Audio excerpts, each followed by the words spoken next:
Langsung saja jika begitu, Kak Erlan. Kak Erlannya sudah siap, Ya, Kak? sudah. Iya, Masya Allah.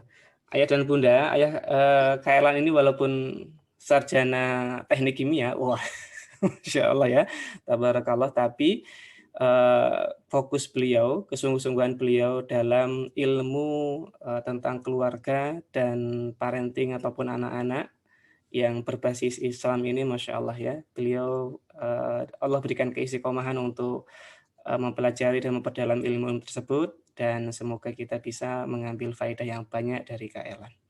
Barakallahu fi Kak Erlan. Waktu dan kesempatannya kita berikan kepada Kak Erlan. Tafadhol, Kak. Ya, terima kasih Kak Yogi atas waktu dan kesempatan yang telah diberikan.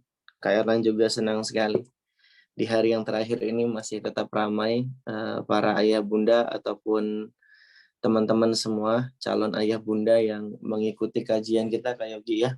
Masya Allah nih harapan untuk memperbaiki generasi itu insya Allah besar ya Kak Yogi ya. Dan kita tidak boleh berputus asa dari rahmat Allah Subhanahu wa Ta'ala. Dan semoga kita semua diberikan kemudahan ayah bunda ya untuk menjadi orang tua yang baik untuk anak-anak kita, dan semoga Allah membimbing kita, memberikan taufik dan hidayah kepada kita semua. Baik ayah bunda, mari kita mulai kajian pada kesempatan kali ini. Bismillahirrahmanirrahim. Assalamualaikum warahmatullahi wabarakatuh. Alhamdulillahirabbil alamin wa bihi nasta'in ala umurid dunya waddin. Wassalatu wassalamu ala asyrafil anbiya'i wal mursalin wa ala alihi wa ashabihi ajma'in wa ba'du. Ayah bunda sekalian, teman-teman semua yang mencintai Allah dan semoga pula dicintai oleh Allah Subhanahu wa taala. Alhamdulillah kita bersyukur kepada Allah Subhanahu wa taala atas berbagai karunia yang telah Allah Subhanahu wa taala berikan kepada kita. Dialah Allah yang Maha Penyayang, yang sayangnya tiada berbilang, yang senantiasa menyayangi kita semua. Kita berdoa kepada Allah, semoga Allah selalu memberikan taufik dan hidayahnya kepada kita, agar kita bisa semangat beribadah, dan semoga Allah senantiasa mengampuni dosa-dosa dan kesalahan kita. Ayah bunda, hari ini kita akan menuntaskan daurah kita dalam program Safanah, sharing berfaedah untuk bunda dan ayah yang diselenggarakan oleh tim Taklim Anak As-Sunnah.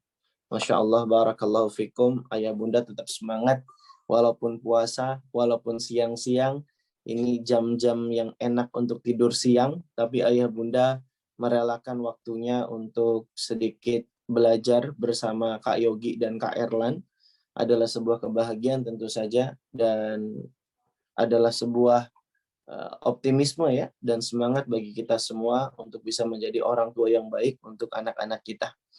Dan hari ini kita akan membahas sebuah tema yang sangat menarik, bahkan terbilang tema yang cukup bisa dibilang hits dan trending topik ya, mengajari anak Al-Quran dan ilmu agama. Kak Erlan pun sedang belajar untuk menerapkan faedah-faedah apa yang sudah terdapat di dalam slide yang sudah Kak Erlan siapkan ini. Dan Kak Erlan pun anaknya masih usia 4 tahun ya, sehingga masih berjuang dan berusaha senantiasa memohon pertolongan Allah agar dikuatkan dan dimudahkan untuk mengajari Al-Quran dan ilmu agama kepada anak-anaknya Kak Erlan. Dan Kak Erlan sendiri sebenarnya sangat butuh pertolongan Allah, masih belajar untuk konsisten. Akan tetapi sedikit faedah ini Kak Erlan bagi, semoga dengan begitu Allah semakin memudahkan Kak Erlan untuk mengajari anak-anak Kak Erlan. Sehingga ini sejatinya adalah nasihat untuk kami pribadi, namun sekiranya bermanfaat untuk ayah bunda, ya silahkan diambil dan kita terapkan untuk mengajari ananda kita yang tercinta. Baik Bapak Ibu, ayah bunda, abah dan umahat sekalian, mari kita belajar bersama hari ini. Jangan lupa ikhlaskan niat kita, minta tolong kepada Allah Subhanahu wa taala, catat ilmu dan faedah-faedahnya, dan kita berdoa kepada Allah semoga Allah memudahkan kita semua, memberikan taufik sehingga kita bisa memahami ilmu dengan baik, dan yang paling penting dari itu kita bisa mengamalkannya bersama-sama. Mari kita berjuang bersama ayah bunda, semoga Allah mudahkan kita. Insya Allah hari ini kita akan membahas sebuah tema yang sangat penting untuk kita kaji, di mana pada materi kali ini ada beberapa dasar pijakan yang akan kita bahas. Kemudian kita juga nanti akan membahas kiat-kiatnya bagaimana saja, dan ada beberapa hal yang harus kita perhatikan dan kita pahami bersama. Nah, ini yang akan panjang lebar kita bahas. Namun sebelumnya kita akan membahas dasar pijakan terlebih dahulu sebagaimana biasanya, karena kita dalam beramal, dalam melangkah tentu butuh pijakan ya. Dan pijakan kita itu adalah Islam, pijakan kita adalah Al-Quran dan hadis Nabi Shallallahu Alaihi Wasallam. Maka mari kita bahas terlebih dahulu ayah bunda dasar pijakan kita untuk mengajari Al-Quran dan ilmu agama kepada anak-anak kita. Kenapa sih kok kita harus mengajari Al-Quran dan ilmu agama kepada anak-anak kita? Maka dasar pijakan ini adalah jawabannya. Yang pertama adalah Nabi Shallallahu Alaihi Wasallam memotivasi segenap orang tua untuk mengajari anak-anaknya agar bisa membaca dan menghafal Quran. Nabi Shallallahu Alaihi Wasallam sebutkan keutamaannya di dalam sebuah hadis yang diriwayatkan oleh Ibnu Abi Syaibah, Al-Hakim, dan hadis ini dinilai sahih dengan syarat Imam Muslim. Apa kata Nabi Shallallahu Alaihi Wasallam? Man qara'a al-Qur'ana wa ta'allamahu wa 'amila bihi ulbisa yaumal qiyamati tajan min nurin daw'uhu mithlu daw'i syamsi wa yuksa walidahu hullatan la yuqawwamu bihima ad-dunya fayaqulani bima kusina hadha fayuqalu bi akhdhi waladikum al-Qur'an. Kata Nabi Shallallahu Alaihi Wasallam, siapa saja yang membaca Al-Quran, wa ta'allamahu, dia mempelajari Al-Quran, wa amila bihi, dia mengamalkan Al-Quran, maka orang tersebut pada hari kiamat akan dipakaikan mahkota dari cahaya yang sinarnya seperti cahaya matahari. Bahkan tidak hanya itu keistimewaannya, tidak hanya untuk dirinya saja, namun kedua orang tuanya nanti akan dipakaikan pakaian kebesaran yang tak bisa dinilai dengan dunia. Kedua orang tuanya tersebut sampai-sampai bertanya, bima kusina hada, kenapa kami dipakaikan pakaian ini? Maka dijawab, bi akhdhi waladikumal Qur'an, karena anak kalian berdoa, belajar dan menghafal Al-Quran. Ayah bunda, dalam hadis ini Nabi Shallallahu Alaihi Wasallam menyebutkan keutamaan bagi seorang anak yang dia bersemangat belajar untuk memahami, membaca, dan menghafalkan Al-Quran. Dari keutamaan ini, maka hadis ini memberikan isyarat pelajaran yang sangat mahal kepada kita ayah bunda untuk bersemangat mengajari Al-Quran kepada anak-anak kita. Karena keutamaannya nanti akan didapatkan oleh anak kita, bahkan kita sebagai orang tua juga akan mendapatkan keutamaannya. Maka inilah yang jadi intinya. Ya. Kenapa hadis ini jadi motivasi Nabi untuk para orang tua agar semangat mengajari anaknya Al-Quran. Sehingga orang tua pun nanti akan bisa mendapatkan keutamaan yang istimewa. Kita berdoa ya ayah bunda, semoga Allah Subhanahu wa taala mudahkan kita, semoga anak-anak kita menjadi ahli Quran. Dan lebih dari itu, kita berdoa semoga kita juga termasuk ahli Al-Quran. Karena Islam mengajari kita, kalau kita sendiri bisa, kenapa harus menunggu anak cucu kita? Itu pesan guru kami Ustaz Aris Munandar, hafizahullah ta'ala. Jadi orang tua pun jangan lelah harapan ya. Artinya tetap semangat juga untuk menjadi ahli Quran, tetap semangat juga untuk belajar Quran, mempelajari kandungan dan semangat untuk mengamalkannya. Karena kita juga berharap bisa dipakaikan mahkota.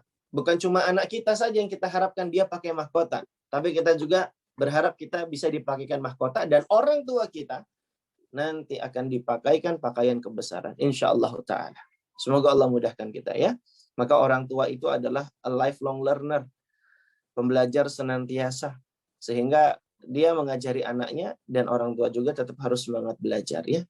Karena kita juga tetap harus termotivasi dan bersemangat untuk bisa menjadi ahli Al-Quran ya. Insyaallah ta'ala. Nah itu dasar pijakan yang pertama. Dasar pijakan kita yang kedua, kenapa kita mengajari Al-Quran dan ilmu agama kepada anak-anak kita? Dasar pijakan yang kedua adalah hadis dari Ibnu Abbas radhiyallahu anhuma. Riwayat Imam Bukhari nomor 535 dan Imam Ahmad di juz yang ke-1 nomor 235. Dikatakan, "Tuwfiya Rasulullah sallallahu alaihi wasallam wa ana ibnu asyru sinin wa qad qara'tul muhkam." Kata Ibnu Abbas, Rasul itu wafat ketika usiaku sekitar 10 tahun. Lebih tepatnya sebenarnya Nabi wafat ketika Ibnu Abbas usianya 13 tahun. Dan Ibnu Abbas bercerita, ketika Nabi itu wafat, dia sudah belajar Al-Muhkam. Al-Muhkam itu adalah nama surat Al-Mufassal, surat-surat yang pendek-pendek.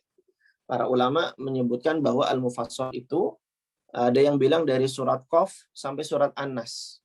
Namun kalau Syekh Adil Al-Uham dan Al-Ghamidi menguatkan pendapat yang kalau surat Al-Mufassal itu bukan dimulai dari surat Qaf, tapi surat Al-Hujurat. Jadi dimulai dari surat Al-Hujurat sampai surat An-Nas. Itulah yang dinamakan dengan surat Al-Mufassal. Jadi sebanyak itulah Ibnu Abbas sudah belajar surat-surat Al-Quran. Di usianya yang masih belia 13 tahun. Dan dia belajar surat-surat tersebut ya dari Nabi Shallallahu Alaihi Wasallam diantaranya. Ya.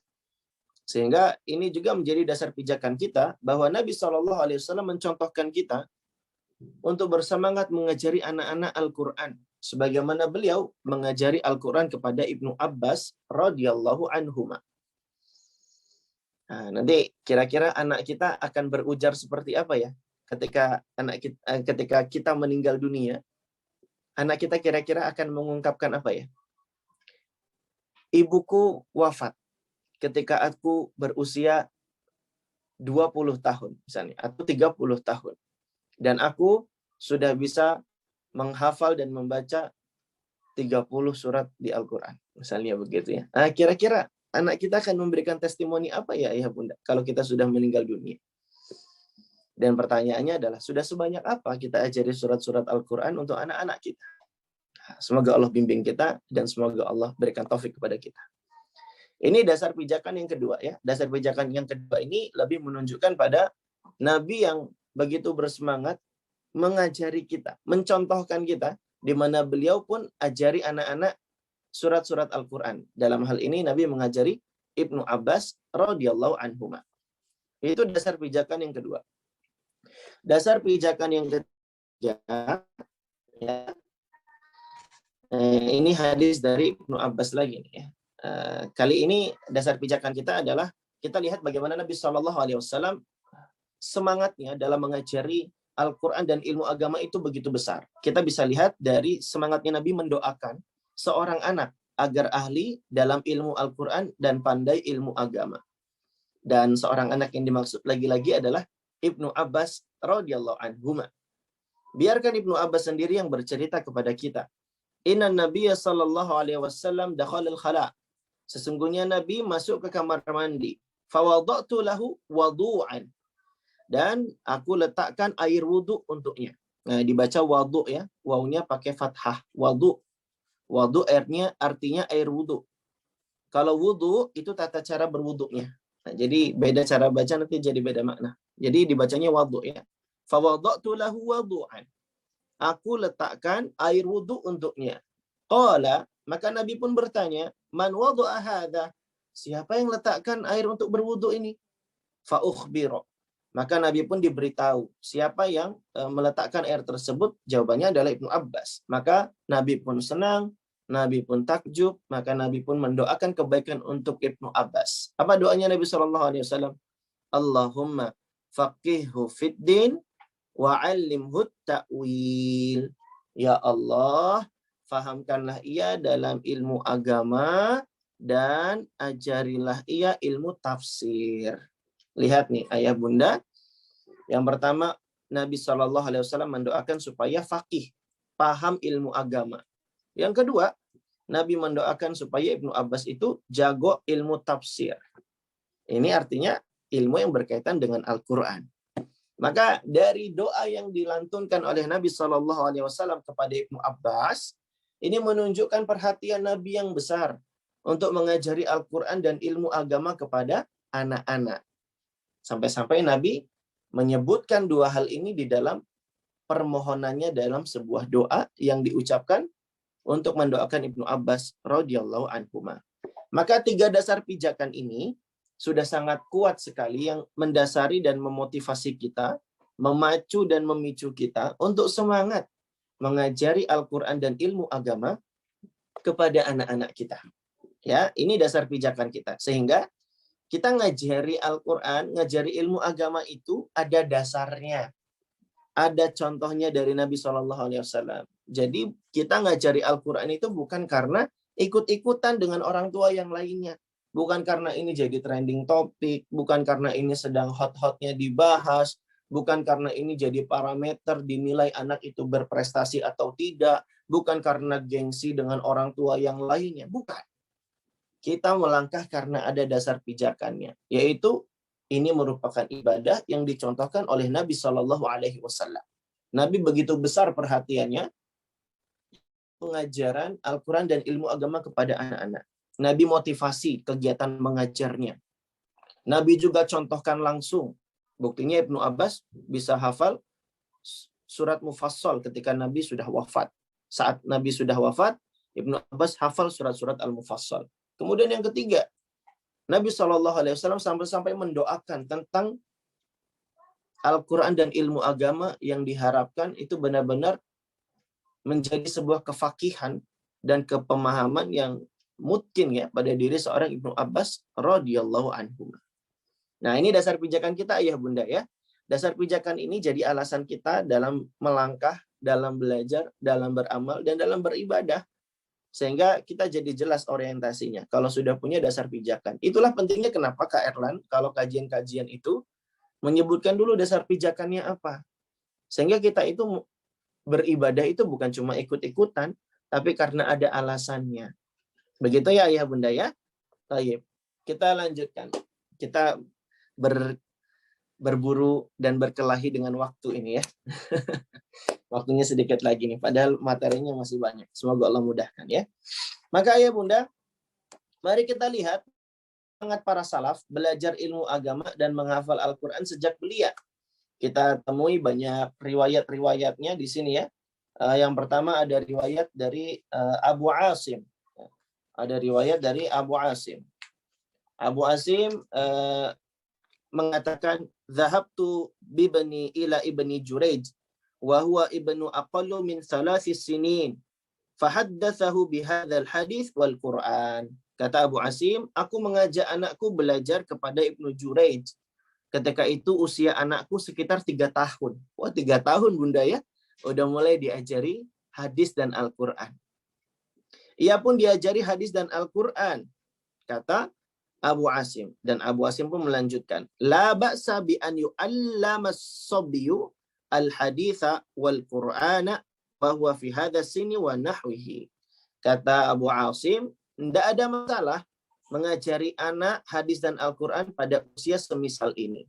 Ini kata Abu Asim dalam Al-Kifayah halaman 155. Berikutnya kita juga menjumpai ungkapan dari Sufyan bin Uyainah rahimahullahu ta'ala. Sufyan bin Uyainah mengatakan, qara'tul Qur'ana wa ana ibnu 4 sinin wa katabtul haditha wa ana ibnu 7 sinin. Kata Sufyan bin Uyainah, aku menghafal Quran, aku bisa baca dan menghafal Quran ketika masih kanak-kanak saat berusia 4 tahun. Dan aku sudah menulis hadis ketika masih berusia 7 tahun. Masya Allah. Jadi sejak 4 tahun udah belajar Quran, usia 7 tahun udah belajar hadis. Imam Asy-Syafi'i rahimahullah, nama yang tidak asing lagi bagi kita, beliau pernah berkata, hafiztul Qur'ana wa ana ibnu 7 sinin. Aku sudah menghafal Quran ketika usiaku 7 tahun. Wa hafiztul Muwatta wa ana ibnu 10. Dan aku sudah menghafal Muwatta. Muwatta itu kitab hadis yang disusun oleh Imam Malik rahimahullah. Asy-Syafi'i sudah menghafal Al-Muwatta ketika berusia 10 tahun. Wah, Masya Allah ya. Semangat-semangat banget ya para salaf dulu ya. Sejak belia sudah bisa hafal Quran, sudah belajar hadis, sudah menghafal kitab hadis. Ya. Ini menunjukkan semangat mereka mengajari anak-anaknya untuk belajar ilmu agama dan menghafal Quran sejak belia. Dan terakhir kita baca keterangan Waqi'. Ya. Waqi' berkata, "Kana li Ibrahim al-Harbi rahimahullah ibnun." Ibrahim al-Harbi itu memiliki anak. Ya. Kemudian dikatakan, "Wa kana lahu 11 sanah." Anaknya itu kala itu masih berusia 11 tahun. Namun qad hafizal Quran. Namun di usia 11 tahun dia sudah hafal Quran. Walaqanahu minal fikhi syai'an katsiran. Dan diajari materi ilmu fikih. Masya Allah ya. Jadi ini adalah riwayat-riwayat yang menceritakan kepada kita bagaimana para salafus saleh terdahulu sangat bersemangat mengajari Al-Quran dan ilmu agama kepada anak-anaknya sejak belia. Dan kita lihat ternyata bilangan angka usianya itu berbeda-beda ya. Dan ini menunjukkan kalau kemampuan anak itu beda-beda ya. Jadi nggak bisa disamaratakan, dan pemahaman ataupun kemudahan menghafal itu kan karunia dari Allah Subhanahu wa taala ya. Sebagaimana Allah memberi rezeki dan rezeki orang itu beda-beda, maka sebagaimana itu pula Allah memberikan karunia, kemudahan dalam belajar, kemudahan dalam memahami ilmu agama, kemudahan dalam menghafal Al-Qur'an, itu adalah rezeki dan karunia dari Allah Subhanahu wa taala yang Allah berikan berbeda-beda. Maka tugas kita adalah banyak berdoa, banyak memohon kepada Allah dan bersungguh-sungguh untuk bisa mewujudkannya. Semoga Allah bimbing kita semua. Kak Erlan, kayaknya lihat ungkapan-ungkapan para ulama tadi, lihat riwayat-riwayat yang sudah Kak Erlan jelaskan, itu kayaknya luar biasa banget ya Kak Erlan. Ulama salafus soleh terdahulu Kak Erlan. Semangat mereka, bahkan sampai bisa mencetak anak yang sedemikian luar biasa. Hafal Quran usia belia, hafal hadis, belajar agama sedari kecil. Itu bagaimana Kak Erlan ya, kiat-kiatnya? Nah, baik, sebelumnya Kak Erlan ingin meluruskan terlebih dahulu ya Ayah Bunda. Jadi target kita itu bukan ingin cepat-cepatan hafal Quran. Target kita mengajari anak itu Al-Quran dan ilmu agama bukan karena kepingin anak kita cepat hafal hadis sekian dan sekian. Tidak. Tapi kita mengajari Al-Quran, mengajari hadis, mengajari ilmu agama itu adalah perantara kita agar kita makin bisa mengenalkan Allah Subhanahu wa taala. Jadi patokannya adalah bukan seberapa banyak bilangan-bilangan juz yang dia hafal, tapi patokannya adalah seberapa besar pertumbuhan rasa cintanya kepada Allah Subhanahu wa taala. Seberapa besar rasa takutnya kepada Allah. Karena itulah hakikat ilmu kan ya. Makanya kata para ulama, laisal ilmu bikathratir riwayah walakinna khasyah. Ilmu itu bukan banyak-banyakan riwayat. Ilmu itu adalah intinya bertambahnya rasa takut kita kepada Allah Subhanahu wa taala. Bertambahnya rasa cinta kita kepada Allah Azza wa Jalla. Itu hakikat ilmu. Makanya Allah sifati ilmu itu dengan rasa takut kepada Allah sebagaimana di surat Fatir ya. Innama yakhsyallaha min ibadihil ulama.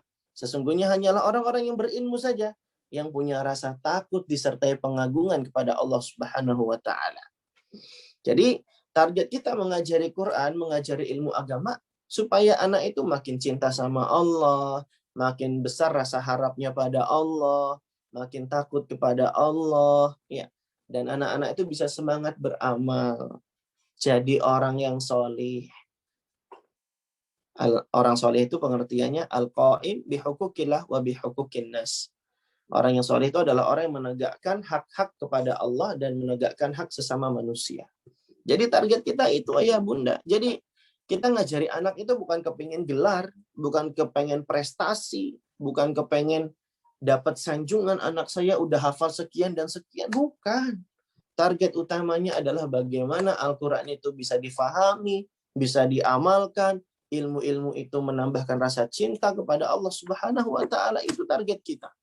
Jadi jangan sampai salah orientasi, karena banyak orang tua di zaman sekarang ini, apalagi makin banyak kontes-kontes lomba hafalan Quran sesama anak ya gitu ya.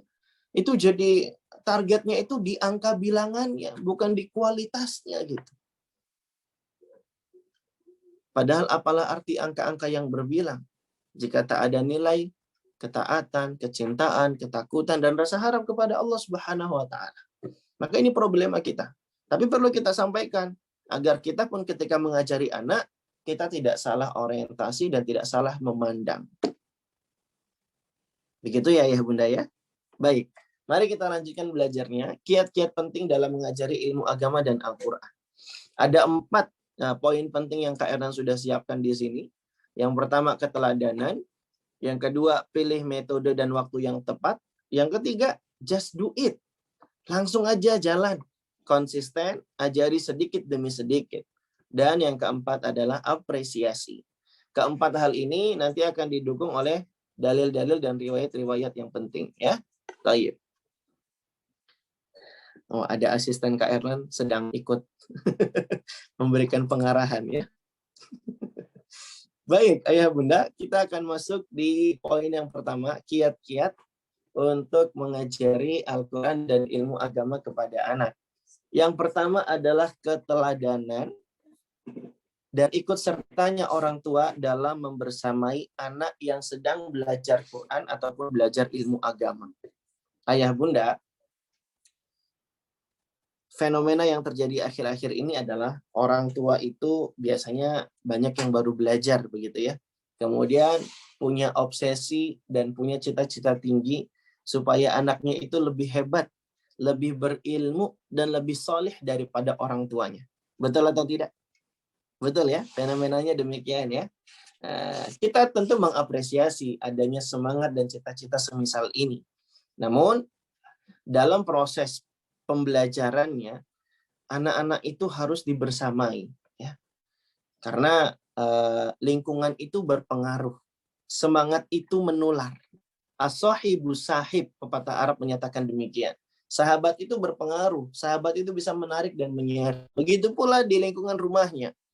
Orang tua yang menjadi sahabat anak, yang dilihat oleh anak, ketika terlihat dia semangat sekali baca Quran, semangat belajar kandungan tafsirnya, semangat sekali untuk mengamalkannya, maka anak-anak itu juga akan menjadi ikut semangat.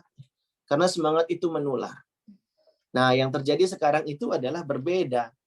Orang tua sudah sekolahkan anaknya di sekolah Islam, anaknya semangat untuk menghafal, tapi orang tuanya tidak semangat juga menghafal. Orang tuanya tidak semangat belajar. Akhirnya apa? Ketika anak disuruh nambah hafalan, disuruh ziyadah, ataupun disuruh mengulang hafalan, disuruh murojaah, orang tuanya tidak sibuk membersamai. Anaknya disuruh baca Quran sendiri, orang tuanya sibuk buka WA, lihat story, lihat status, dan komen-komen di grup. Kita khawatir ayah bunda kalau yang semisal ini nanti anak-anak itu jadi merasa dicurangi. Aku kok disuruh sendiri ngafal sama murojaah. Ini ibuku malah sibuk cekikikan ngobrol sama temennya. Gitu katanya nanti ayah bunda. Nah, berbeda halnya kalau orang tua juga aktif, membaca, mempelajari, menghafal, mengamalkan gitu ya.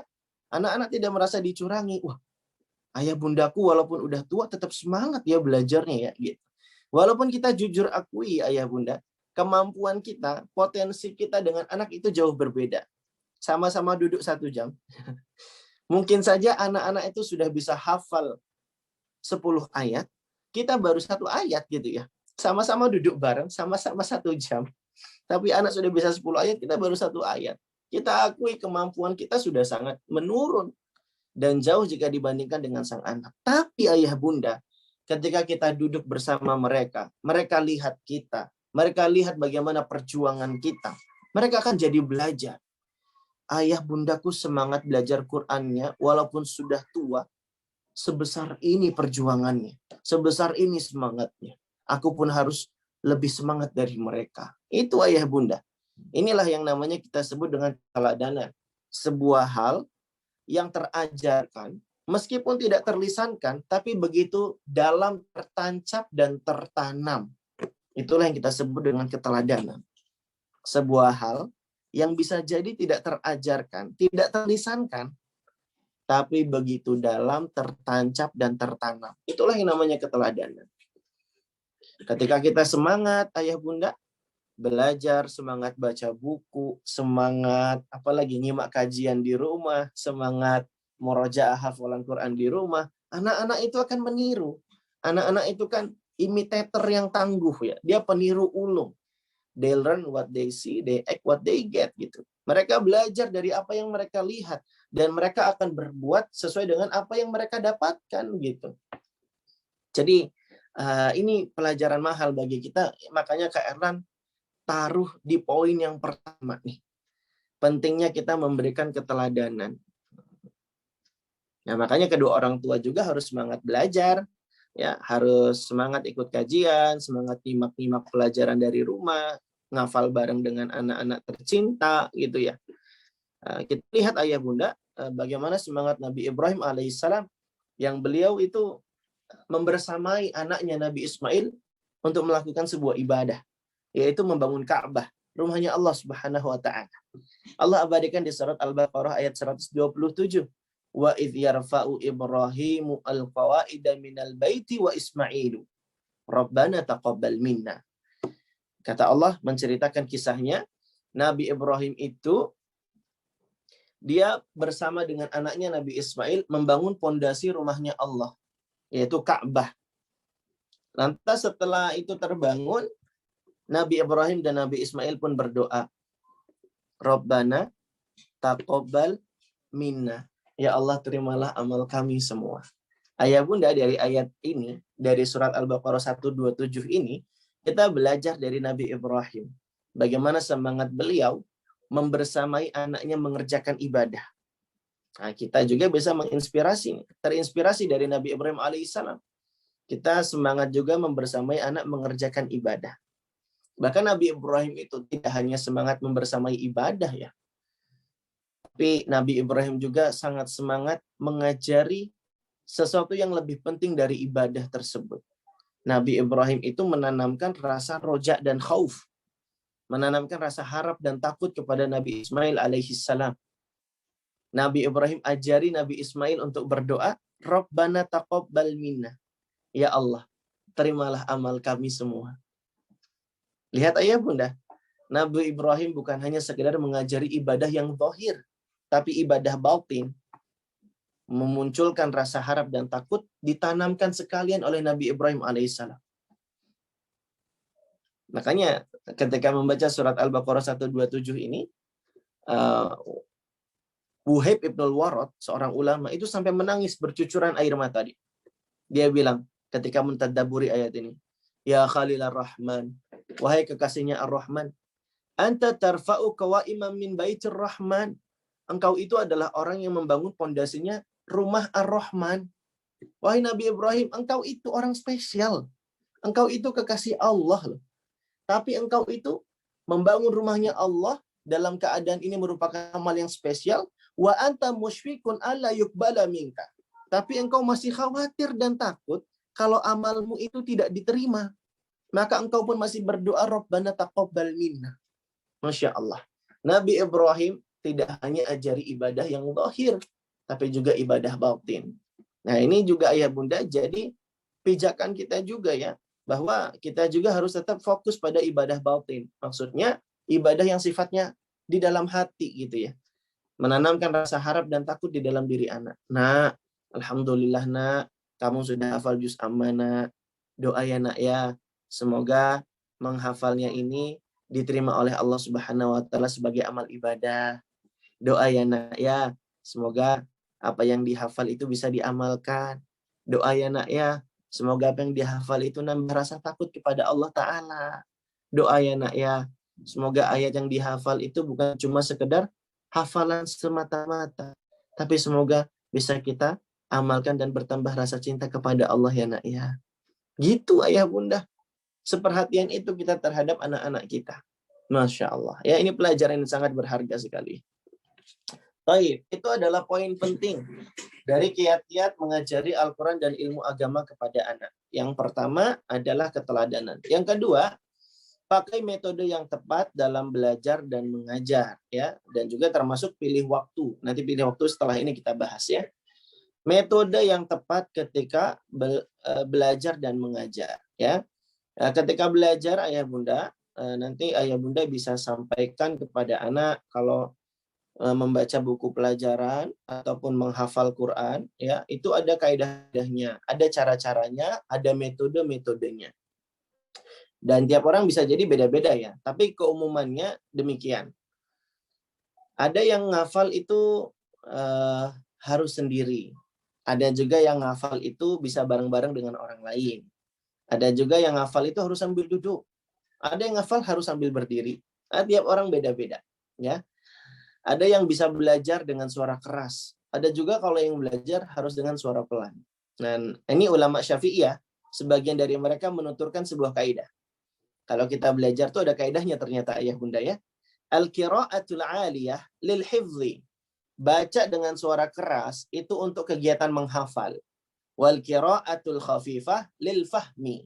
Membaca dengan suara pelan untuk memahami pelajaran. Jadi kalau kita lagi pengen memahami isi buku, bacanya pelan. Oh gitu. Oh gitu. Nah, tapi kalau ngafal, suaranya dikeraskan. Ini kaidahnya, ya. Ini kaidahnya yang disebutkan oleh sebagian ulama Syafi'iyah. Meskipun tidak bisa selalu dimutlakkan juga ya, karena kadang ada orang yang dibaca keras juga tetap paham kok ya. Ada yang ngafal pakai suara lirih juga tetap paham. Nah, tapi ini sebagian ulama Syafi'iyah menuturkan kaidah ini. Tapi keumumannya memang demikian ya. Keumumannya memang demikian. Dan ulama itu kalau membuat kaidah kan dari riset dan penelitian ya. Baik. Kemudian ayah bunda ketika mengajari ilmu agama kepada anak, ayah bunda bisa meniru Nabi Shallallahu Alaihi Wasallam bagaimana metodenya di dalam mengajar. Terkadang Nabi Shallallahu Alaihi Wasallam itu menyampaikan pesan dengan lugas. Nabi tegur, Nabi sampaikan nasihatnya, ya gulam, samillah, wakul biyaminik, wakul mimma yali. Lihat, Nabi mengajari ilmu agama kepada anak, mengajari adab-adab makan kepada anak yang belum terlalu besar usianya dengan kalimat-kalimat yang lugas agar lebih mudah dipahami. Karena kalau anak-anak kecil itu jangan pakai perumpamaan, apalagi pakai puisi-puisi. Anak-anak nggak paham nanti ya. Maka langsung lugas, langsung konkret saja disampaikan. Nah, kalau makan baca bismillah, makan pakai tangan kanan, dan makan yang ada di hadapan. Tuh. Ini pelajaran dari Nabi Shallallahu Alaihi Wasallam menyampaikan ilmu agama, menyampaikan nasihat bisa dengan cara yang lugas, bisa juga dengan perumpamaan analogi. Sebagaimana Nabi pernah sampaikan nasihat kepada Ibnu Umar. Akhadha Rasulullah Shallallahu Alaihi Wasallam bimankibi. Kata Ibnu Umar, Rasul itu pernah memegang pundakku, lalu beliau memberikan sebuah nasihat pesan. Nah, yang mana nasihat pesannya ini pakai perumpamaan, pakai analogi. Waktu itu usianya Ibnu Umar usia 12 tahun. Jadi akalnya sudah mulai sempurna ya bisa dibilang, karena ini hazawirah nih. Udah menjelang baligh. Ini usia prabaligh. Maka Nabi bisa pakai analogi. Nabi katakan, kun anta fit dunya ka'annaka gharibun aw abirus sabil. Jadilah engkau di dunia seperti orang asing atau orang yang sedang menempuh perjalanan. Nah, bisa pakai analogi, bisa juga pakai komparasi, perbandingan. Nabi pernah ya nasihati para sahabat dengan perbandingan. Nabi bilang kepada para sahabatnya, ya, membandingkan tentang akhirat dan dunia. Ya, seperti satu jari yang diangkat dari lautan yang begitu luas gitu ya. Ada air yang tersisa, yang sisa pun masih ada yang netes. Maka dunia itu adalah yang tersisa di jari. Adapun akhirat itu ibaratkan samudra yang luas. Nah, ini dengan komparasi perbandingan. Nabi juga mengajari ilmu agama pernah dengan menggunakan media. Nabi pernah gambar garis-garis ketika jelaskan jalan yang lurus, firqah, golongan yang selamat, golongan yang tidak dikatakan sebagai firqah dolalah gitu ya. Nabi gambar pakai garis-garis. Nabi gambar jalan keselamatan, jalan kesesatan, jalannya setan-setan itu di mana gitu ya. Nabi pernah gambar garis di tanah. Nah, jadi kita mengajari ilmu agama bisa juga pakai media. Ya, itu ininya, faedah dari hadisnya demikian. Atau bisa juga ayah bunda ngajari ilmu agama kepada anak dengan kisah-kisah. Apalagi anak-anak itu kan homo fabulans.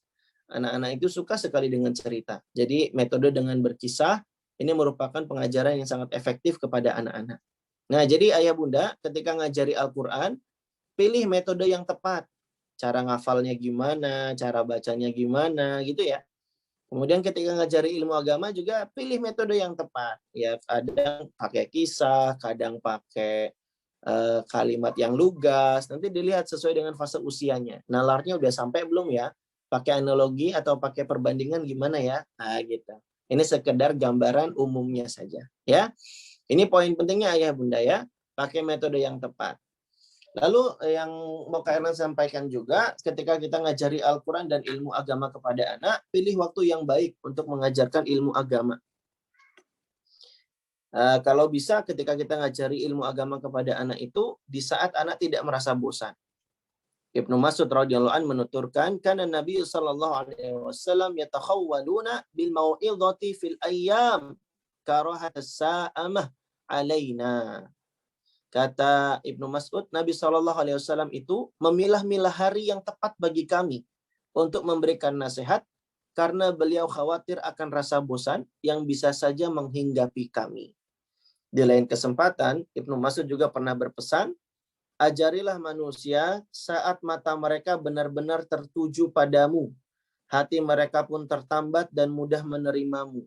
Jika hati mereka berpaling, maka jangan dulu ajari mereka. Ibnu Mas'ud radhiyallahu anhu melanjutkan, kapan hati mereka berpaling?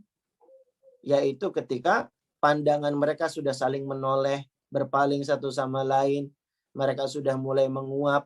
Maka ketika kondisi-kondisi semisal ini, hati anak sudah berpaling. Jangan dipaksakan untuk mengajari ilmu kepada mereka, karena pasti sulit masuknya.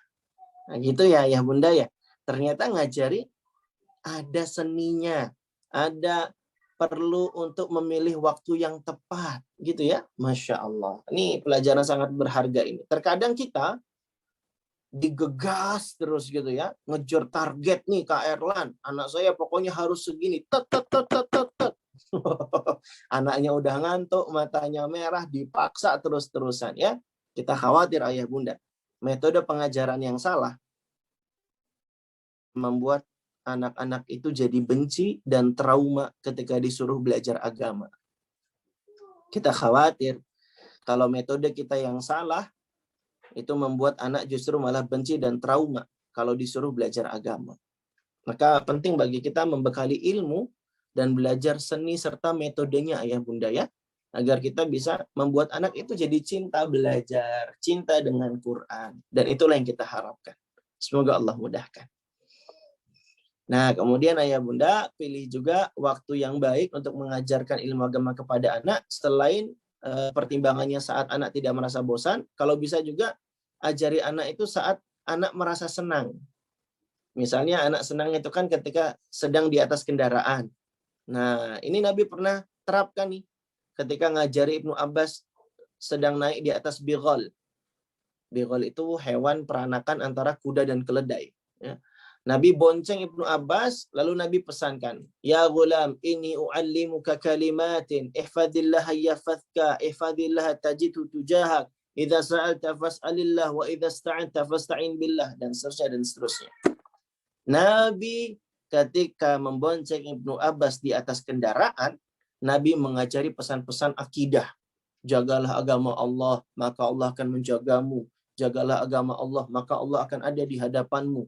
Jika engkau meminta, mintalah pada Allah. Jika engkau mohon pertolongan, mohonlah kepada Allah. Masya Allah. Nabi ajari pesan-pesan penting ini di mana? Ketika sedang berada di atas kendaraan.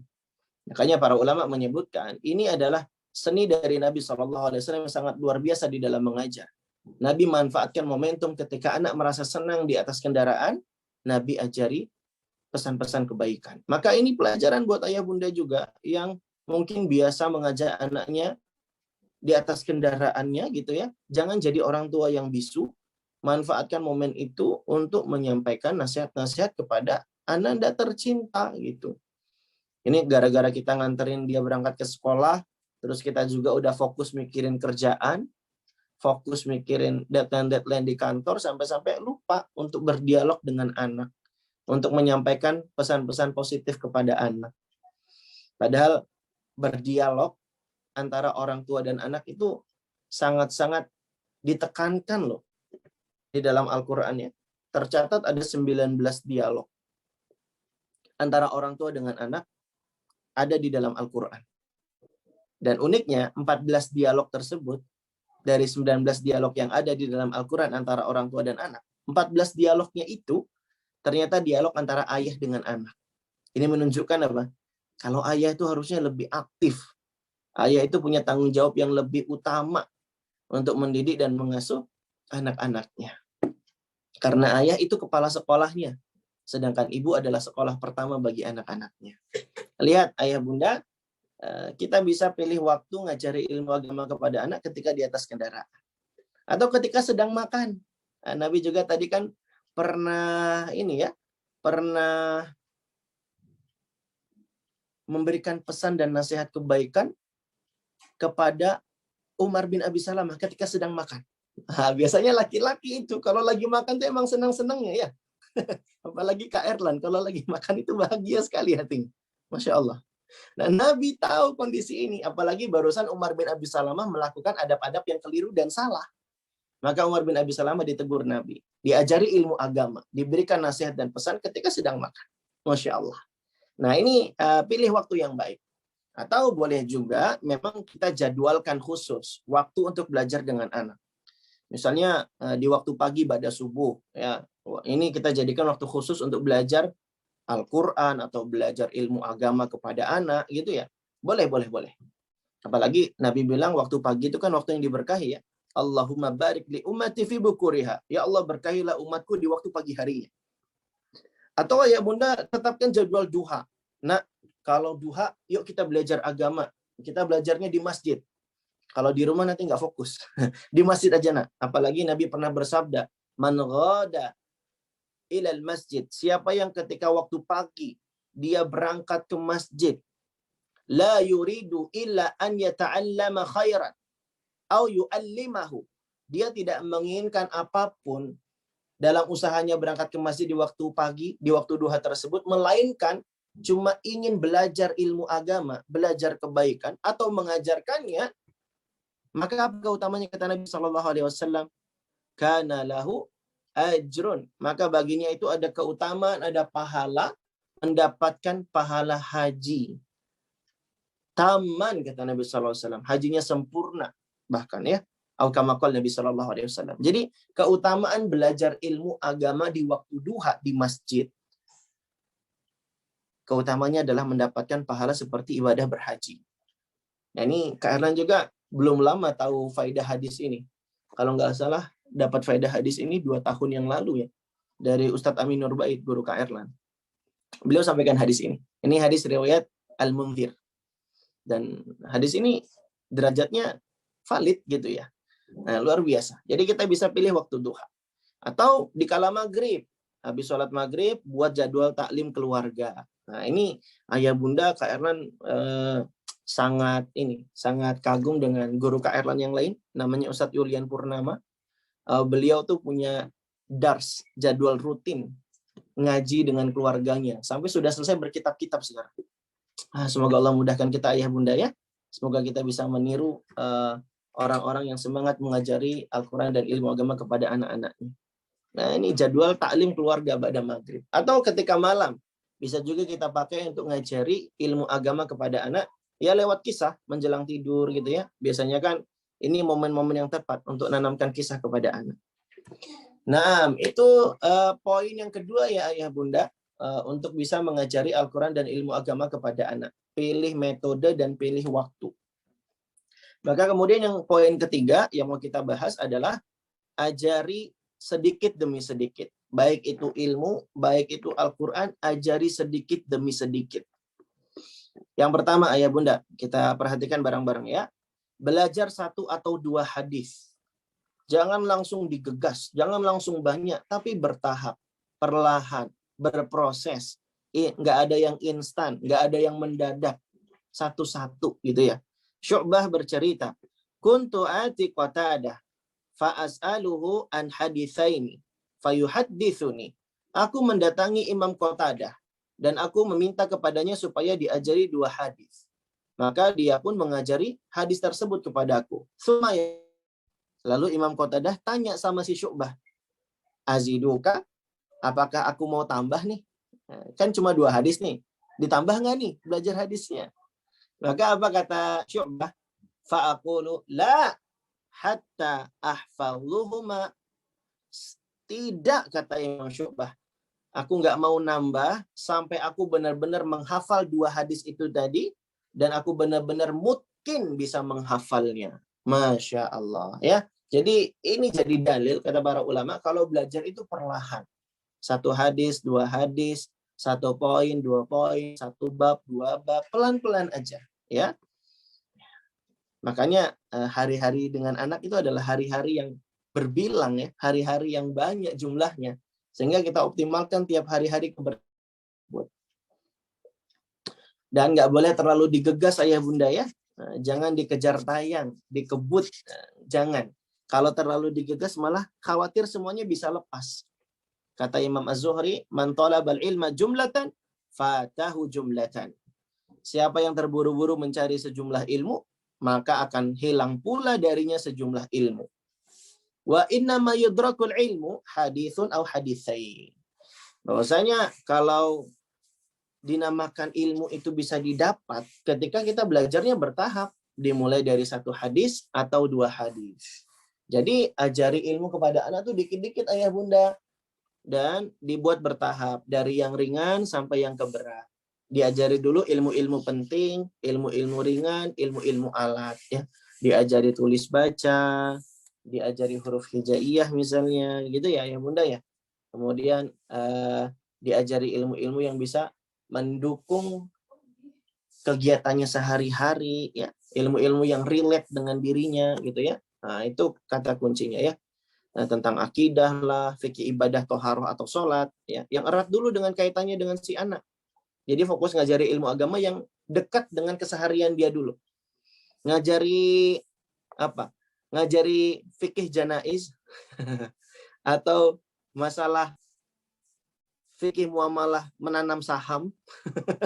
Ini nanti dulu anak-anak belum begitu perlu tentang ilmu-ilmu ini gitu ya. Lebih baik didahulukan dulu yang toharoh, sholat gitu ya. Kemudian tentang akhlak-akhlak, doa dan zikir harian, ya ada pada penting lainnya kita ajarkan. Ya, taib. Kalaupun fikih muamalah yang mau diajarin ya paling seputar jual beli yang sederhana gitu ya. Yang masih bisa dinalar oleh anak-anak kita. Nah, jadi ajari ilmu sedikit demi sedikit. Begitu pula ketika ngajari Al-Quran sedikit demi sedikit. Nah, ini ada banyak riwayatnya ayah bunda. Ada para sahabat yang belajarnya itu 10 ayat 10 ayat. Seperti sahabat Utsman bin Affan, Ibnu Mas'ud, Ubay bin Ka'ab ya. Mereka dulu belajarnya 10 ayat. Fakanu idza ta'allamu asyra ayatin lam yukhallifuha hatta ya'malu bima fiha minal 'amal. Istimewanya mereka di sini ayah bunda. Mereka belajarnya dikit-dikit 10 ayat 10 ayat.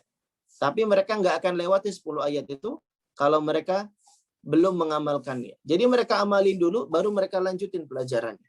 Masya Allah ya ayah bunda ya. Ini bedanya kita dengan para sahabat dulu ya. Belajarnya dikit-dikit. Ada juga riwayat yang menyebutkan kalau sahabat Nabi belajarnya 5 ayat 5 ayat. Ini Abu Musa al-Asy'ari mengajari Yunus bin Abi Raja dan para teman-teman yang lainnya. Kana Abu Musa yu'allimuna al-Qur'an khamsa ayatin. Abu Musa mengajari kami Al-Qur'an dengan 5 ayat 5 ayat. Masya Allah. Atau 1 ayat 1 ayat. Ini Abu Bakar bin Ayyash yang bercerita. Qala li Asim. Asim berkata kepada aku, ala taqra'a alayya kama qara'a Yahya bin Nablah kullu yaumin ayah. Hendaklah engkau mengajari Al-Quran kepadaku sebagaimana Yahya bin Nablah mengajari, yaitu ngajari Qurannya 1 hari 1 ayat. One day one ayah. Nah, dan mereka kalau belajar ya diamalkan gitu ayah bunda ya. Dan ini jadi PR kita semua ini. Kita boro-boro mau mengamalkan, memahaminya aja kita sudah kelabakan. Tapi sekarang alhamdulillah ayah bunda sudah ada website bagus yang jadi rujukan untuk bisa kita belajar tadabbur dan tafsir secara instan. Coba nanti ayah bunda kalau lagi ngajari 1 ayat ke anak, coba buka tafsirweb.com. Ya, tafsirweb.com. Di situ ayah bunda tinggal ketik ayatnya, nanti muncul itu banyak tafsiran dari para ulama. Dari Taisir Karimir Rahman, Imam Syekh Abdurrahman As-Sa'di, ada juga Zubdadut Tafsir, kemudian ada tafsirnya Ibnu Katsir gitu ya. Lengkap itu ayah bunda. Jadi ada tafsirweb.com. Itu teman-teman juga yang garap itu. Jadi sangat bermanfaat, membantu kita ayah bunda ketika ngajari anak untuk ngafal satu ayat. Kalau bisa ya kita terjemahkan maknanya, kita bacakan kandungannya dari tafsir web itulah. Syukur-syukur kalau ayah bunda bisa bahasa Arab. Ini lebih enak lagi, bisa baca kitab para ulama, bisa kita terangkan maknanya kepada anak, dan kita pun bisa berusaha untuk mengamalkannya. Tapi jangan putus asa dari rahmat Allah ya ayah bunda ya. Kita tetap berusaha ya, insya Allah ta'ala. Intinya ajari sedikit demi sedikit. Lalu kemudian yang penting juga nih ayah bunda, apresiasi dan muliakan anak ya yang berilmu dan ahli Al-Qur'an. Memberi apresiasi itu dapat berupa pujian, kalimat positif ya. Atau bisa juga lewat hadiah. Ini kurang lengkap ini. Ini belum selesai ini slide-nya ini. Memberi apresiasi berupa kalimat positif, pujian, doa, ataupun hadiah. Ya, kita lihat keterangan-keterangannya. Ya, kalau kalimat positif itu sebagaimana yang Nabi lakukan terhadap Ibnu Mas'ud. Ibnu Mas'ud pernah dipuji oleh Nabi. Ya gulam, innaka gulam mu'allam. Wahai nak, kata Nabi, engkau adalah seorang bocah yang terpelajar. Wah, ini kata Nabi, pujian positif. Nah, ketika itu semangatnya Ibnu Mas'ud langsung bertambah ya untuk belajar Al-Quran. Sampai-sampai dia bilang, aku sudah belajar 70 surat dari mulutnya Rasulullah SAW. Langsung dari lisan Nabi aku belajar 70 surat. Dan tidak ada yang menandingiku dalam hal ini. Kalaupun ada, akan aku datangi dia. Aku akan belajar darinya. Masya Allah. Nah, Ibnu Mas'ud dipuji dengan kalimat positif oleh Nabi SAW. Maka ayah bunda juga jangan segan untuk mengapresiasi anak yang sudah berilmu. Kemudian anak yang hafalan Qur'annya sudah bertambah gitu ya. Ini kita bisa ambil kisahnya juga nih dari ini ya, sahabat Zaid bin Thabit. Zaid bin Thabit, di mana diceritakan bahwa qadima Rasulullah sallallahu alaihi wasallam wa ana ibnu 11 sanah. Nabi SAW datang ke kota Madinah ketika usia Zaid bin Thabit itu masih 11 tahun. Wa utiya bi ila Rasulillah sallallahu alaihi wasallam. Maka orang-orang pun membawa diriku menghadap Rasulullah, dan orang-orang Madinah kala itu langsung memuji Zaid bin Thabit sambil nunjukin ke Rasul. Gulam minal Khazraj qad qara'a 16 suratan. Kata orang-orang, ini loh Nabi, ada anak yang pintar banget dari suku Khazraj. Dia ini sudah bisa menghafal 16 surat. Masya Allah. Jadi ayah bunda, orang yang memang dia diberikan karunia oleh Allah berupa kedekatan, kemudian semangat dalam belajar Al-Quran, itu adalah orang-orang yang layak untuk kita muliakan. Makanya anak-anak pun kita bisa muliakan ayah bunda ketika dia di rumah adalah menjadi orang yang paling banyak hafalan Qur'annya, maka jadikan ia imam sholat di rumah. Maka ayah harus belajar tawadhu. Ayah harus belajar legowo kalau hafalannya lebih sedikit. Apalagi bacaan anak lebih bagus. Ketika anak sudah usia tamyiz, maka anak sudah diperbolehkan jadi imam.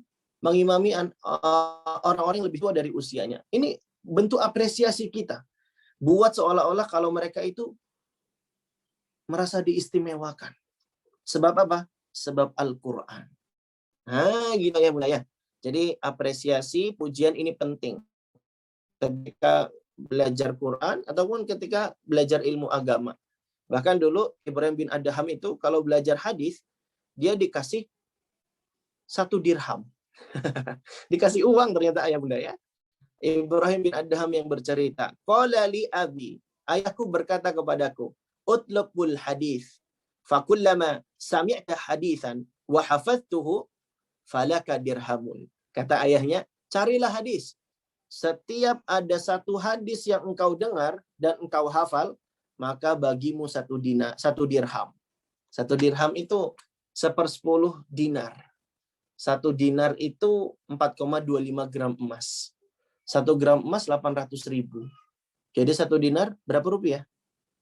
Aduh Kak Erlan, lagi siang. Mbok yo jangan disuruh ngitung Kak Erlan. Ini udah lapar ini. 1 dinar itu 1 dinar itu 4,28 gram ya. Kali 800.000. Berarti 1 dinar itu 3,4 juta. 1 dirham 1/10-nya berarti 340.000. Jadi kalau dia tiap dengar satu hadis dihafali dapat 1 dirham atau senilai kalau dengan sekarang konversi ke rupiahnya 340.000. Maka kata Ibrahim bin Adham, "Fatalabtul haditha ala hadza." Aku mencari hadis semangatnya karena hadiah ini. Namun kita tahu ya, para ulama itu bisa jadi niat awalnya agak berbeda ketika belajar, namun di tengah-tengah karena dia semakin serius belajar, niatnya kemudian jadi lurus kembali. Itu ya. Dan pujian, apresiasi, hadiah, ada porsinya ayah bunda ya. Jangan sampai membuat anak menjadi larut dalam fitnah populer dan pujian. Jangan sampai juga buat anak jadi candu dengan hadiah. Sampai-sampai dia nggak mau beramal, nggak mau beribadah, nggak mau belajar kalau nggak dikasih hadiah. Jadi tetap ada porsinya. Diatur intensitasnya. Nggak boleh terlalu berlebihan juga. Karena kaidahnya kasratul imsas tuzilul ikhsas. Banyaknya intensitas mematikan sensitivitas. Jadi hadiahnya juga harus diatur berkala. Ya. Kemudian pujian, apresiasi juga ada tempatnya. Jangan juga terlalu berlebihan. Kita khawatir anak yang masih kecil harus berjibaku melawan fitnah kepopuleran. Ya, dan kita ingatin terus ayah bunda, kalau kita menghafal itu adalah kemudahan dan pertolongan dari Allah, karena kehebatan kita. Sehingga menghindari anak dari sikap ujub. Sehingga ketika kita apresiasi, ketika dia sudah berhasil, dia tetap ingat sama Allah Subhanahu wa taala. Jadi, beri pujian, beri apresiasi, beri hadiah itu adalah hal yang boleh. Tapi tetap kasih catatan-catatan penting ya, yang itu akan bisa menahan anak kita dari mudarat yang besar. Nah, terakhir ayah bunda, nah, ini kita belum sesi tanya jawab, tapi materinya belum selesai. Semoga Allah mudahkan ya, Kak Yogi ya, dan teman-teman semua ya.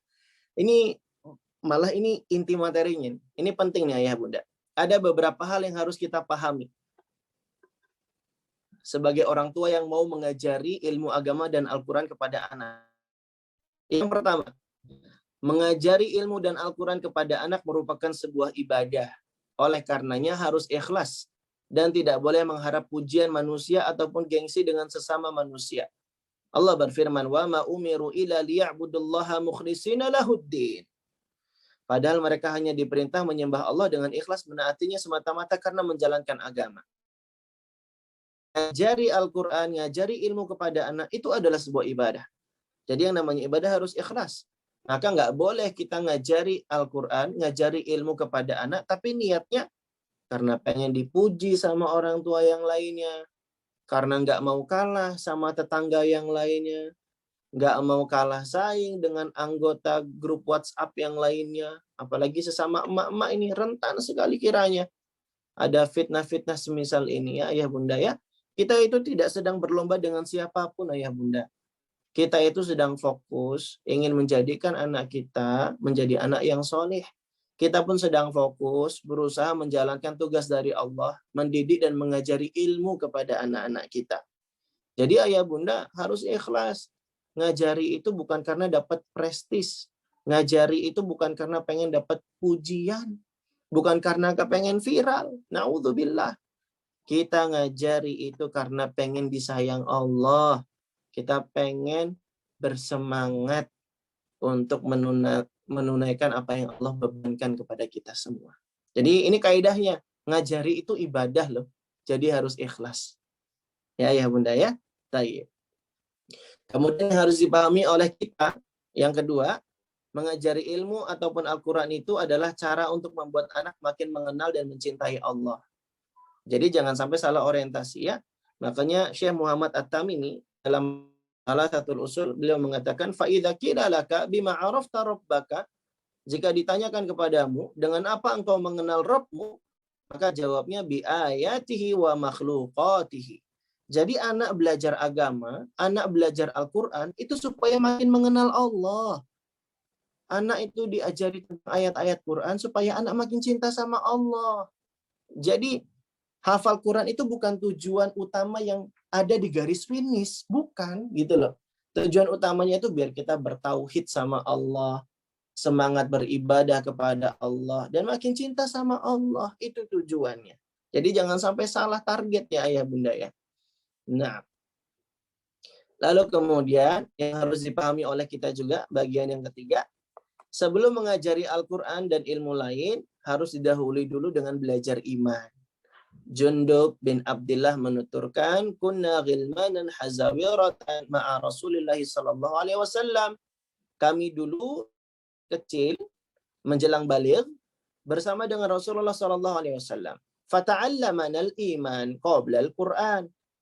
Kami dulu diajari beliau tentang iman sebelum belajar Al-Qur'an.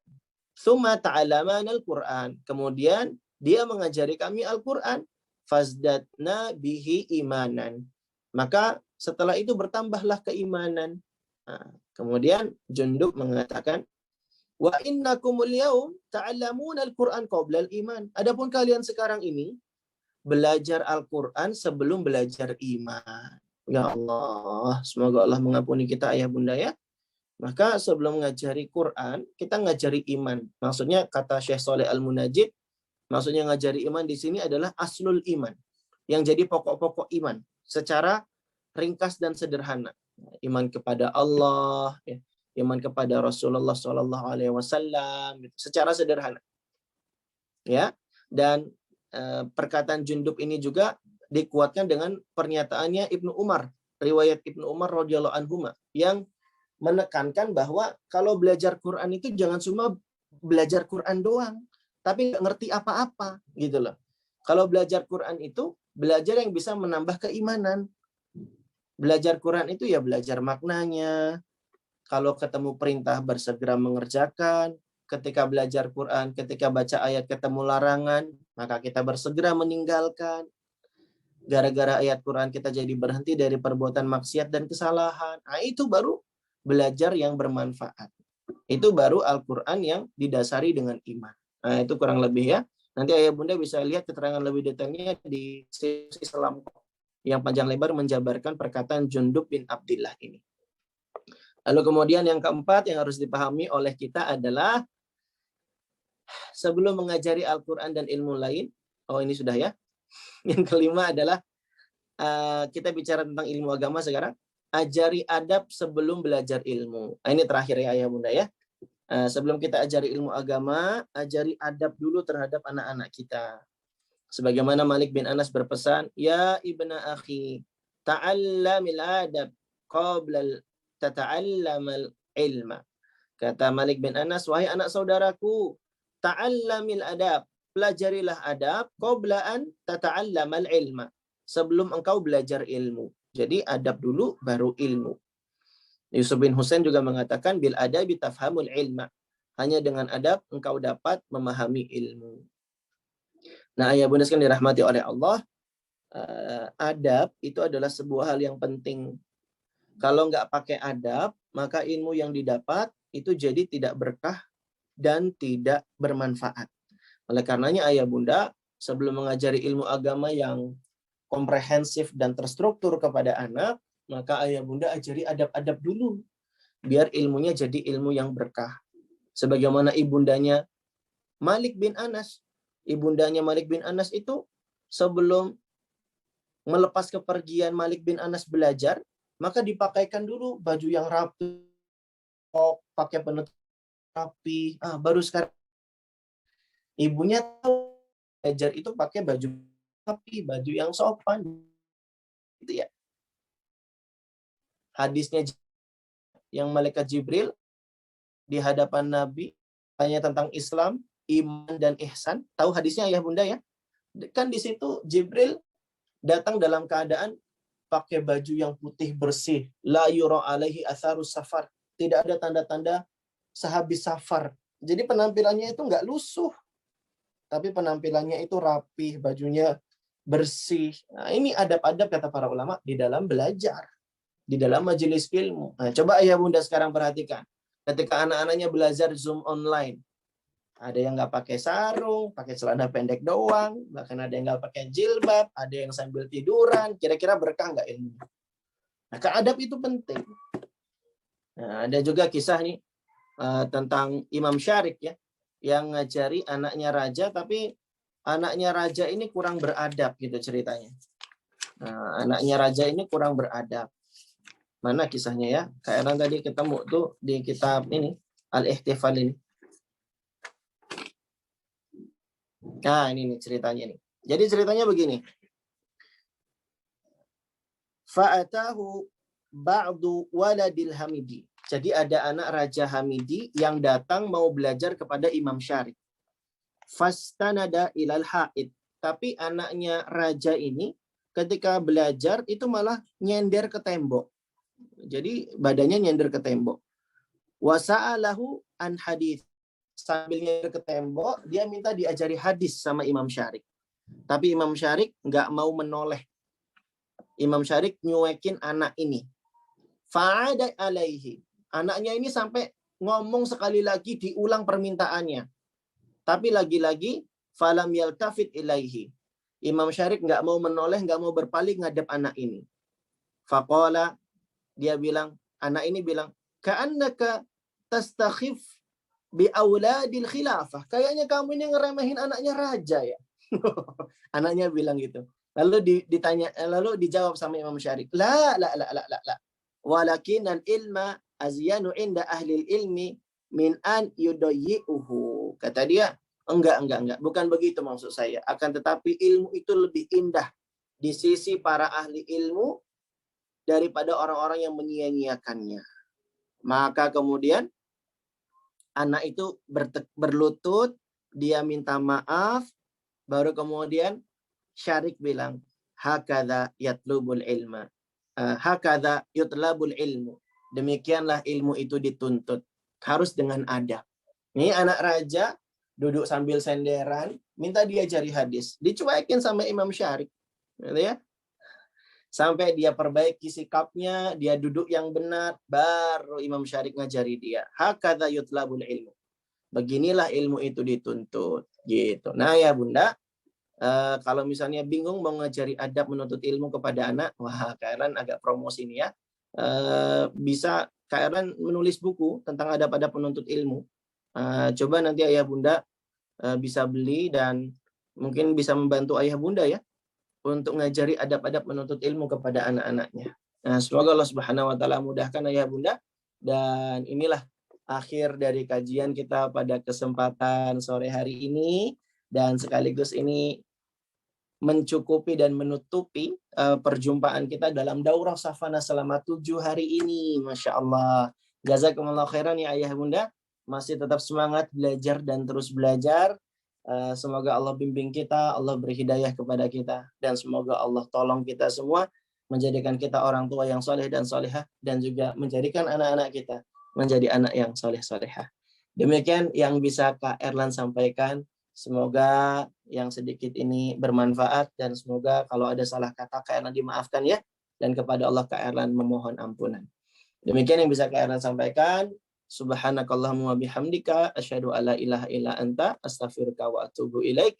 Wa sallallahu ala nabiyyina wa ala alihi wa ashabihi ajma'in. Wa akhiru da'wana anil hamdulillahi rabbil alamin. Kita kembalikan lagi ke Kak Yogi. Silahkan Kak Yogi. Masya Allah. Alhamdulillah Kak Erlan, terima kasih ya, Masya Allah. Kak Yogi boleh sedih nggak nih Kak Erlan nih? Karena hari terakhir nih Kak Erlan. Sedih Kak Yogi karena kayaknya nggak ada pertanyaan jawab nih Kak Yogi, karena sudah mau asar.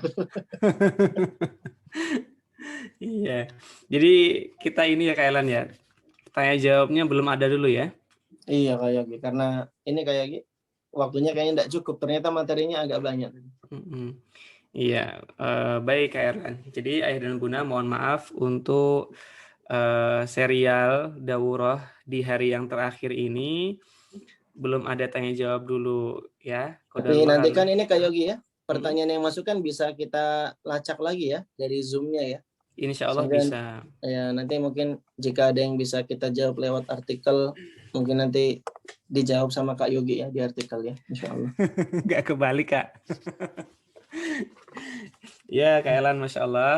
Terima kasih Ayah dan Bunda. Mohon maaf hari ini belum ada sesi tanya jawab dulu. Tapi tadi closing statement, waduh ya. Penutupan dari Kak Elan tadi untuk daurah ini mengingatkan kita sebagai orang tua untuk selalu terus belajar dan ilmu ini menjadi fondasi yang penting bagi kita sebagai orang tua untuk menjadi orang tua yang soleh dan solihah, juga mengajari anak-anak kita menjadi anak-anak yang soleh dan solihah. Tentu saja sebagai orang tua ini banyak kekurangannya ya Kak Elan ya, kita ini ya. Iya, kita harus realistis Kak Yogi. Kita itu banyak kurangnya, mau istiqomah itu susah. Tapi nggak boleh putus asa dari rahmat Allah Subhanahu Wa Taala. Iya. Kalau kata Kak Elan yang mudah itu istirahat ya Kak Elan ya. Iya, ya dan Bunda, kalau lelah boleh istirahat sejenak untuk mengambil waktu menenangkan diri, mengapresiasi diri, dan semoga ayah dan bunda ini penting sekali ini saling mendukung ya sama pasangan, karena berjuang sendirian itu juga amat sulit ayah dan bunda. Mudah-mudahan kita diberikan pertolongan oleh Allah, ayah dan bunda bisa saling mendukung, saling membantu, saling mengapresiasi satu dengan yang lainnya untuk membersamai anak-anak tumbuh dan berkembang menjadi generasi soleh dan solehah. Nah mungkin ini ayah dan bunda, sekali lagi kami ucapkan terima kasih kepada Kak Elan nih yang sudah membersamai belajar kita. Terima kasih Kak Elan. Jazakallah Ya, khairan wa barakallahu wa fiik. jazakallah khairan wa fiik barakallah Kak Yogi. Ya, dan tentu saja terima kasih juga kepada seluruh jajaran ya, admin dan panitia dari Taklim Anak As-Sunnah, juga panitia dari Savana. Terima kasih sudah mempersiapkan acara yang sangat bagus ini dan semoga memberikan faedah dan manfaat untuk kami dan juga ayah dan bunda sekalian. Terima kasih, barakallahu fikum teman-teman semuanya. Dan untuk ayah dan bunda, nah semoga terus semangat ya belajarnya, tidak lelah. Dan kalaupun ada saran, ada masukan, ada hal-hal yang kurang berkenan, boleh kami diingatkan. Seperti itu ayah dan bunda. Terima kasih ayah dan bunda, sampai ketemu lagi, sampai jumpa lagi di kesempatan-kesempatan belajar selanjutnya. Dan kalau kata kalian mungkin mudah-mudahan kita bisa stay tune, wah, stay tune di kelas WhatsApp-nya untuk diskusi di sana. Mudah-mudahan banyak faedah yang bisa kita dapatkan di grup WhatsApp tersebut. Terima kasih Ayah dan Bunda. Subhanakallahumma wa bihamdika asyhadu an la ilaha illa anta astaghfiruka wa atubu ilaik. Assalamualaikum warahmatullahi wabarakatuh. Waalaikumsalam warahmatullahi Ya, wabarakatuh. ya. Terima kasih Kak Elan dan Ayah dan Bunda, kami izin untuk tutup kelasnya. Oh ini yang hostnya dari admin Kak Elan. Apa? Ya, terima kasih Kak Yogi ya sudah membersamai kami belajar. Ada banyak faedah dari Kak Yogi. Jangan bosan Kak Yogi ya untuk membersamai kami belajar. Jazakumullah khairan. Dan jazakumullah khairan juga untuk ayah bunda ya yang sudah semangat belajar dan jadi teman belajarnya Kak Erlan. Semoga Allah mudahkan kita semua dan semoga Allah masukkan kita semua ke surga. Jangan lupa ibadah ya bunda, mumpung di bulan Ramadan yang penuh dengan keutamaan. Silakan ditutup admin. Assalamualaikum warahmatullahi wabarakatuh. Waalaikumsalam warahmatullahi wabarakatuh.